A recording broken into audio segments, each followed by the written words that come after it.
Practice Test 1. You will hear a number of different recordings and you'll have to answer questions on what you will hear. There will be time for you to read the instructions and questions, and you will have a chance to check your work. All the recordings will be played once only. The test is in 4 sections. Write all of your answers on the test pages. At the end of the test, you will be given 10 minutes to transfer your answers to an answer sheet. Now turn to Section 1 on page 5.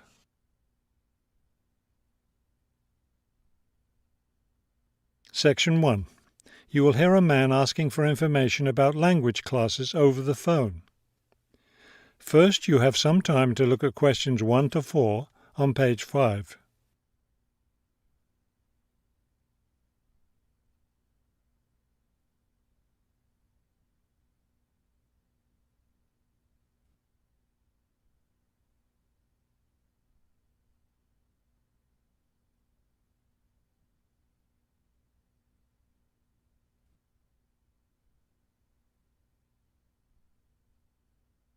You will see that there is an example that has been done for you. On this occasion only, the conversation relating to this will be played first. Good morning, Globetrotters Language School. How may I help you? Yes, I was wondering if you could give me some information on language classes. The woman answers the phone. Globetrotters Language School. So the word Globetrotters has been written at the top of the form. Now we shall begin. You should answer the questions as you listen, because you will not hear the recording a second time. Listen carefully and answer questions 1 to 4. Good morning, Globetrotters Language School. How may I help you? Yes, I was wondering if you could give me some information on language classes. Certainly. What language are you interested in studying? Well, that's the thing. I'm interested in learning Japanese, but I'd also like to improve my Chinese. I don't know which to study right now. Maybe the class schedule will help you decide. Did you want to study in the morning, afternoon, or evening?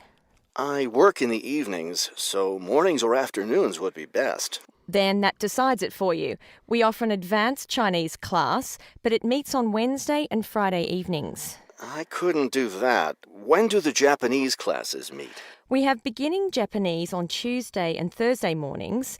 No, wait, that's intermediate Japanese. Which level do you want? Advanced? No, beginning, definitely. I know some Chinese and some French, but I'm a real beginner with Japanese. Well then, are you free Monday, Wednesday and Friday mornings? That's when the beginning Japanese classes meet. We also have intermediate French on Friday mornings. I could do those mornings, but I'd prefer afternoon. Don't you have anything in the afternoon? We have intermediate Japanese class on Wednesday and Friday afternoons. I really need a beginner class, so I'll take the morning Japanese class. Could you give me an idea of the cost? What would be the tuition for the Japanese class? Before you hear the rest of the conversation, you have some time to look at questions 5 to 10 on page 5.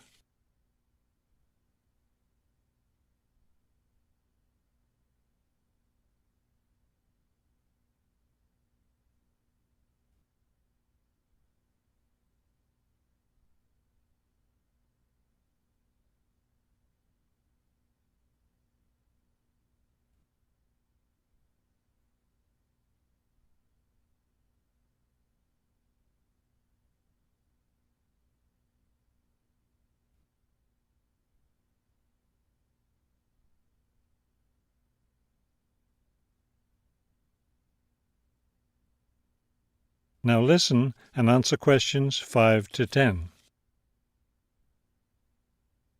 The beginning level classes meet 3 times a week, so they cost a bit more than the other levels. For a 6-week course, the cost would be $575. That's a bit steep. If it's hard for you to pay that much, you could sign up for just 4 weeks of class and pay $410, or you could pay for 1 week at a time at $125 a week.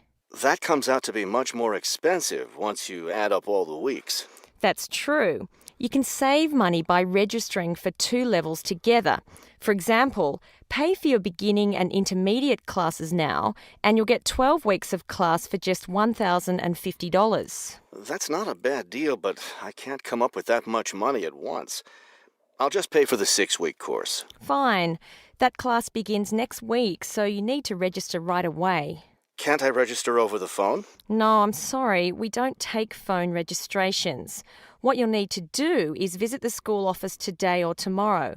Bring a cheque for the tuition and a photo ID. Is that all? Yes, we'll give you a registration form to complete, or you can save time by visiting our website and downloading the form there. Complete it and bring it into the office with your cheque. Great. I'll stop by this afternoon. Fine. When you arrive, ask for Mr. Lindsay. He's in charge of student registration. I'm sorry, Mr. Who? Mr. Lindsay, spelled Lindsay. Thank you for your help. Thank you. We'll look forward to seeing you in class. That is the end of section 1. You now have half a minute to check your answers.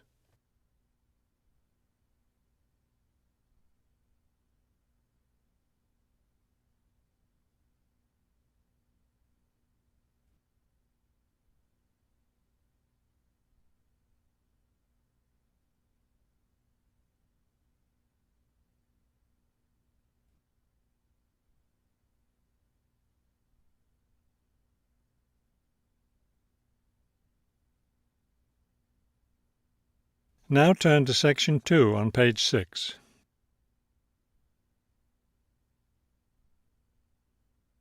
Section 2. You will hear a tour guide giving information about a shopping district. First, you have some time to look at questions 11 to 15 on page 6.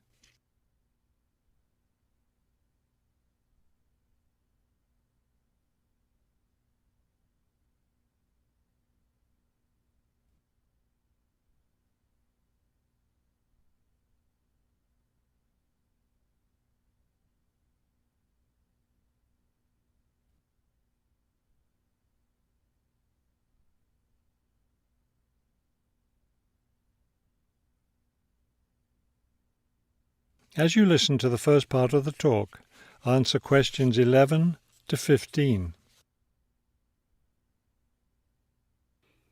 This afternoon, we'll visit the city's shopping district.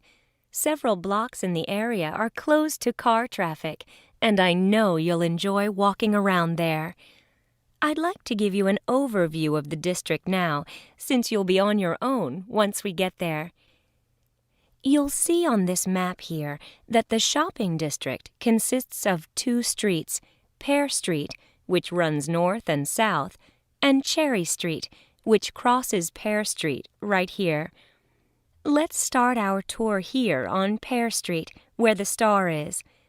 This star marks the Harbor View Bookstore. It's very popular among locals as well as tourists. You can buy a range of books of local interest, as well as a variety of magazines and newspapers. It's directly across the street from the city library, which is also worth a visit. It's in one of the oldest buildings in the city and contains, among other things, an interesting collection of rare books. Now, moving up Pear from the bookstore toward Cherry, the next building on the left is the Pear Cafe. You'll notice it's right on the corner of Pear and Cherry Streets. It's a great place to relax while enjoying a delicious cup of coffee or tea. You can talk with friends or read quietly. They have a variety of books and magazines available. From the windows of the cafe, you can look right across Cherry Street for a lovely view of city gardens. It's a rather small garden, but it contains a variety of exotic plants and flowers. Let's leave the cafe and cross Pear Street. On the opposite corner, we're at Caldwell's Clothing Store, which you might also want to visit. They sell both men's and women's fashions from countries around the world. Continuing down Cherry Street, the next building on the right after Caldwell's is the souvenir shop. Stop in here to get maps and books about the local area, as well as T-shirts and postcards with pictures of the city. Now, we cross Cherry Street and we're at the Art Gallery, one building down from the corner. Here you can see, and of course purchase, many fine paintings and sculptures by local artists. Let's keep going down Cherry Street toward the harbor. On the left, right after the gallery, is Harbor Park. It's a lovely place, and it's certainly worth spending some time there. Before you hear the rest of the talk, you have some time to look at questions 16 to 20 on page 7.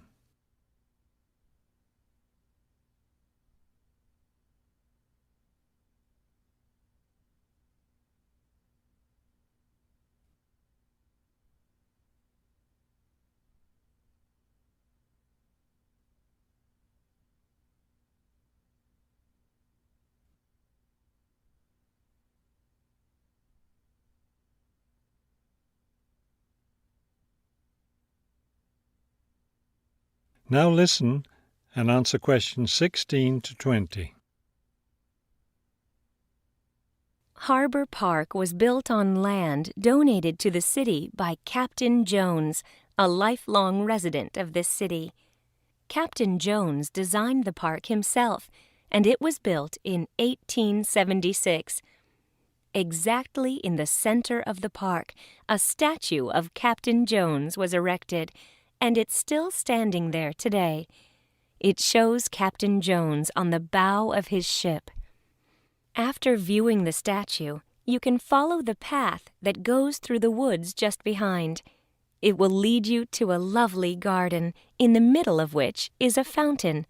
This is a nice place to enjoy a few quiet moments.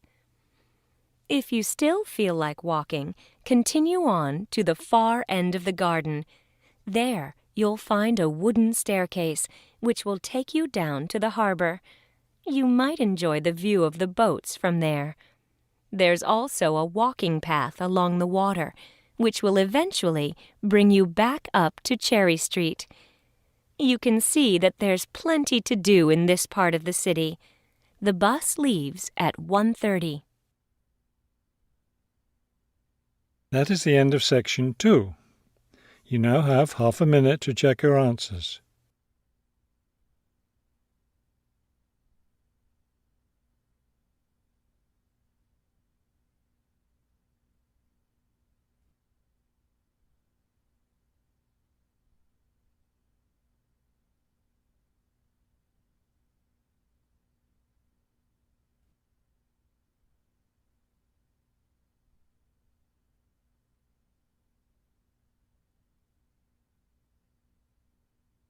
Now turn to section 3 on page 7.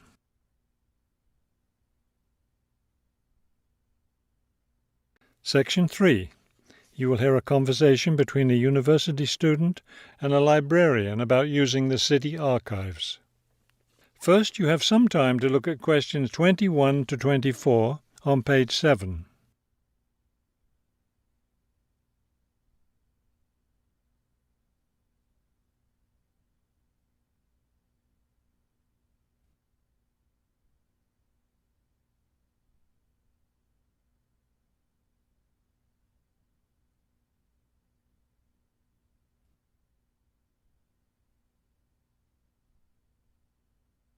As you listen to the first part of the conversation, answer questions 21 to 24.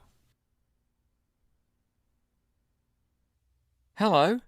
I was wondering if you could give me some information about using the archives? I'd be happy to. Are you a resident of the city? Actually, I live just outside the city, but I study at the university downtown. That's fine. All you need to do is show your university identification card, and you can use the archives at no charge, as long as your ID card is current, of course. Yes, it's valid.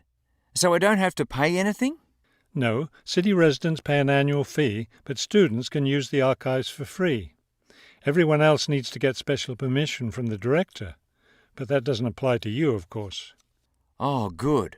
I was also wondering about the schedule. I have classes every day, Monday through Friday, and I also have a part-time job, so I could really only use the archives on weekends. That's not a problem at all. We're open all weekend. Actually, the only day we're closed is Monday, so you can come any day, Tuesday through Sunday. Are you open in the evenings? Yes, we're open from 9:30 in the morning until 8:30 in the evening. That will fit my schedule well. Before you hear the rest of the conversation, you have some time to look at questions 25 to 30 on page 8.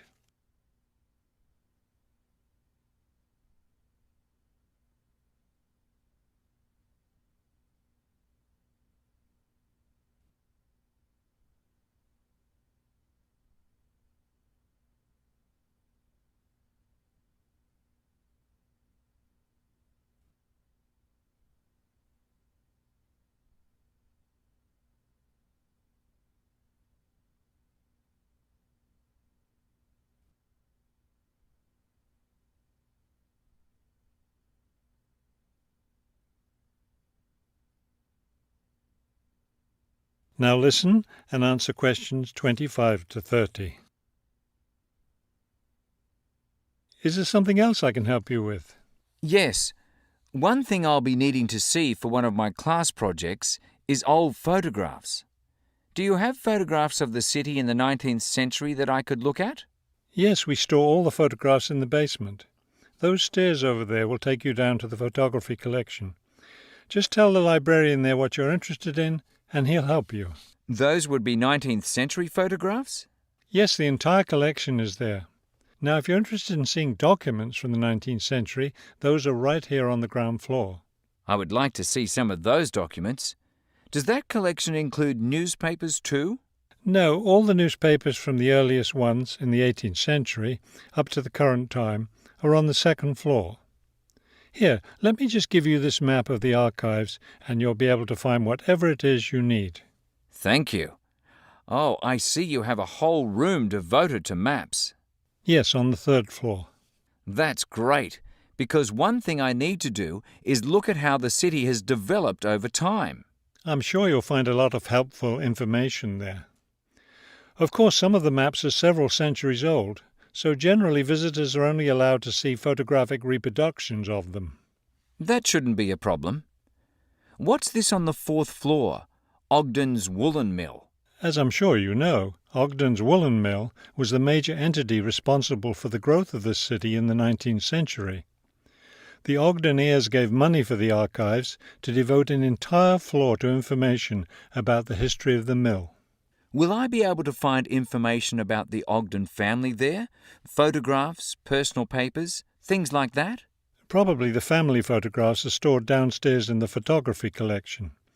The personal papers would be on the fifth floor, where we keep all the personal papers of famous residents of our city.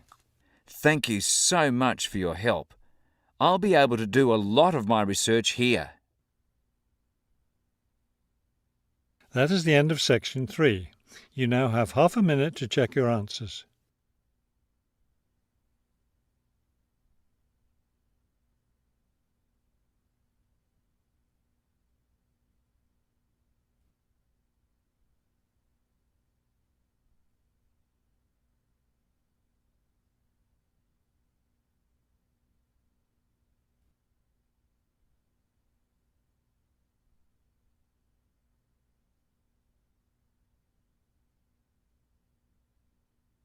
Now turn to section 4 on page 8.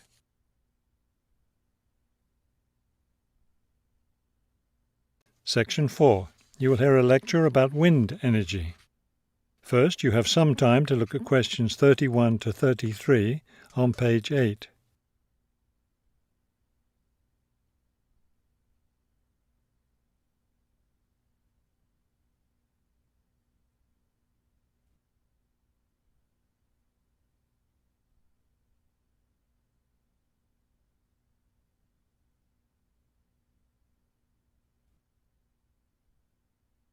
Now listen carefully and answer questions 31 to 33. With the rising cost of fossil fuels, there's a great deal of interest these days in developing alternative sources of energy. Today, I'd like to talk about one of these: wind power. In the past couple of decades, there's been an upsurge of interest in using the wind as a source of energy, but the idea isn't new at all. People have been harnessing the power of the wind for centuries, ever since ancient peoples first used sailboats. In ancient China, farmers used a rudimentary sort of windmill to pump water. Wind power was used in other parts of the ancient world as well. In Persia, for example, farmers used wind-powered mills to grind their grain. During the Middle Ages, in the Netherlands, people went back to the ancient idea of using the power of the wind to move water. They used windmills to drain lakes, thereby creating more land for farming. Before you hear the rest of the talk, you have some time to look at questions 34 to 40 on page 9.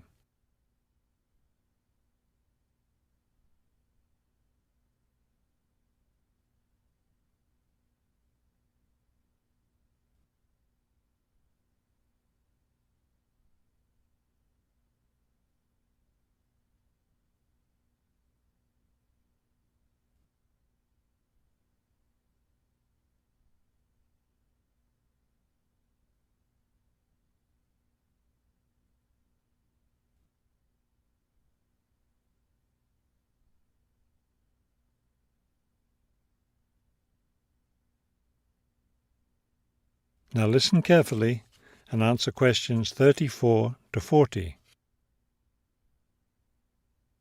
At present, people around the world are using the wind to generate electricity, some old methods, some new. Is this the solution to our modern energy problems? Well, as with anything, there are both advantages and disadvantages to using wind power. Let's take a look at some of the reasons to use wind power. One of the biggest problems with using fuels, such as oil and coal, is pollution. Wind power, on the other hand, is clean. It causes no pollution and therefore doesn't contribute to global warming. Another great advantage of wind power is that it's a renewable resource. Oil and coal reserves are limited, but will never run out of wind. Economics is another reason to use wind power. Using the wind to generate electricity costs less, much less, than running other types of generators. In addition, since wind turbines don't take up much land, the land around them can be used for other purposes, such as farming. There are disadvantages, however. Even though generating electricity with wind is relatively inexpensive, the technology isn't cheap. The initial costs of setting up wind turbines can be quite high. Another issue is reliability. Wind doesn't blow at a constant strength. Therefore, at times, a lot of electricity can be produced, while at others there may be little or none. Wind turbines usually have to be located in rural areas where the land is open. Their distance from cities where the most electricity is needed is another issue. Although wind is considered to be a clean source of energy, wind turbines cause their own sort of pollution. Wind turbines are usually placed in high, open areas where they're easy to be seen. Rural residents often feel that the beautiful local scenery is spoiled by the sight of the wind turbines. In addition, wind turbines aren't quiet. In fact, one wind turbine can produce as much noise as a car traveling at highway speeds. That is the end of section 4. You now have half a minute to check your answers.